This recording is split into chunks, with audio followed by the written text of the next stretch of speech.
Comme tous les 2 ans, avait lieu à Dieppe le Festival international du cerf-volant. Se déroulant sur les pelouses du front de mer de Dieppe, du 8 au 16 septembre, le thème artistique de cette année était le monde du fantastique.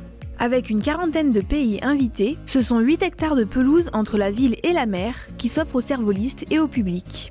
C'est ma première édition, mais je le sais que c'est une très grande fierté pour toute la délégation d'être ici et à Dieppe en particulier parce que c'est sensible par rapport à l'histoire et tout ça. Donc c'est un grand plaisir de pouvoir être là autour de la grande fête des cerfs-volants, de célébrer cette poésie-là qui est rassembleuse, qui est familiale, qui est heureuse finalement. Et je sais que tout le monde sont toujours très excités d'être là et ils viennent avec passion, avec désir d'être là, de rencontrer les gens, de rencontrer le travail des autres. Et donc de devenir une grande famille, tout le monde ensemble. Le mot tradition inclut la notion de temps et d'années et de siècles. Et c'est nouveau au Québec, au Canada, que le cerf-volant existe par rapport quand on pense à la Chine, quand on pense au Japon, où c'est vraiment ancestral. Ce que je peux vous dire par rapport aux des traditions, il y a des cerfs-volants de combat.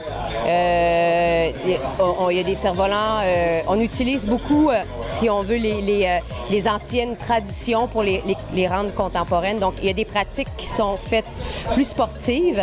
Donc, il y a des équipes de pilotables, vraiment des équipes qui s'entraînent pour participer au concours ou être ici, mais du côté sportif. Donc, ils sont plusieurs cerfs-volants, ils font des chorégraphies aériennes. Donc, ça, c'est très présent chez nous aussi. Il y a le cerf-volant artistique qui s'est développé également. Donc, des ingénieurs, des gens qui réfléchissent sur comment on peut pousser les cerfs-volants plus loin avec ce qui se fait, donc des formes différentes, des matériaux utilisés qui sont différents également. On utilise la peinture, l'acrylique pour aller peindre, on utilise des tissus, on utilise de l'impression. Il y a aussi des gens qui s'intéressent beaucoup justement à l'histoire des cerfs-volants, donc qui ont une immense collection des différents cerfs-volants à travers les pays, mais les époques, les temps aussi. Donc, c'est très vivant.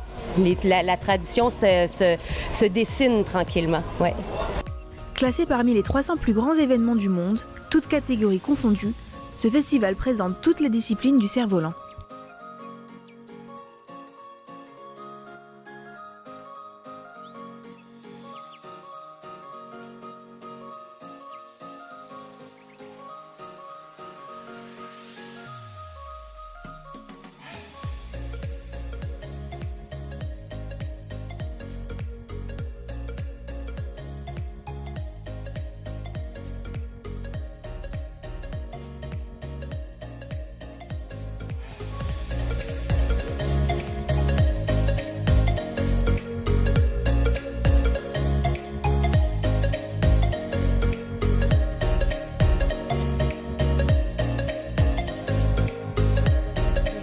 Surtout la fraternité et l'amitié qu'il y a entre les cervolistes.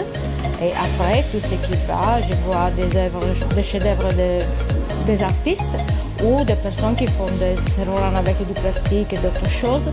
Mais surtout, la chose qui pour moi c'est la plus importante, c'est l'amitié et la fraternité qu'il y a entre tous les cervolistes qui sont ici, qui viennent de tout le monde. Il n'y a de différence. J'ai amis dans la Martinique, aussi en Afrique, aussi en Italie, et c'est la chose la plus importante pour moi. Nous avons beaucoup d'amis ici parce que c'est plusieurs années que nous sommes ici. Pour nous, c'est important parce que c'est une réunion, un rendez-vous des amis.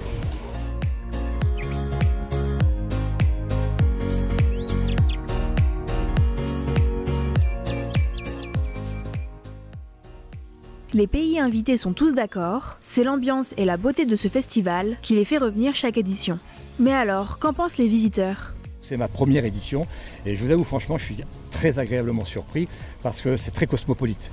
D'abord, il y a des choses magnifiques à découvrir sur le plan artistique, sur le plan culturel. Il y a beaucoup de nationalités, 36 pays je crois, c'est fabuleux. Et il y a un contact très intéressant avec le public. Moi ce que j'aime c'est, je présente tous mes cerfs-volants au sol et les gens viennent voir derrière les barrières et à ce moment-là je leur demande de choisir, je fais voler, je leur fais toucher la ficelle et je leur explique l'histoire du cerf-volant que je fais voler.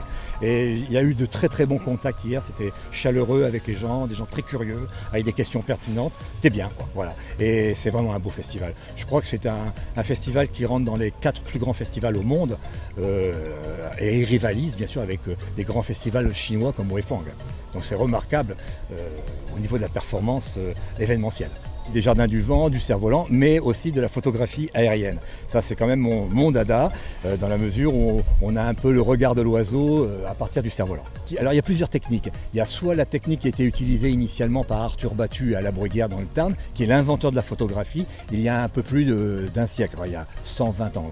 Et lui mettait son appareil photo dans le cerf-volant. C'était à l'époque une boîte à chaussures et l'objectif était commandé par une mèche d'amadou qu'on allumait et il mesurait le temps de combustion avec la vitesse du vent et l'objectif se cachait et se rouvrait avec un élastique. Ça c'est une des méthodes et aujourd'hui on peut la faire plus facilement puisqu'il y a des caméras de sport qui sont très très légères et c'est facile.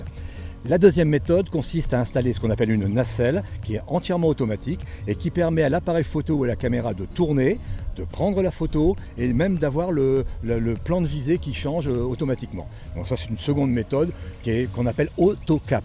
Cap ça veut dire kite, aérial, photographie en anglais, c'est-à-dire que ce sont des photographes aériens par cerf-volant. Et la troisième méthode, qui est plus sophistiquée, ça consiste à avoir un retour vidéo et de voir ce que la caméra ou l'appareil photo voit, et ensuite de déclencher, de cadrer, de déclencher à volonté.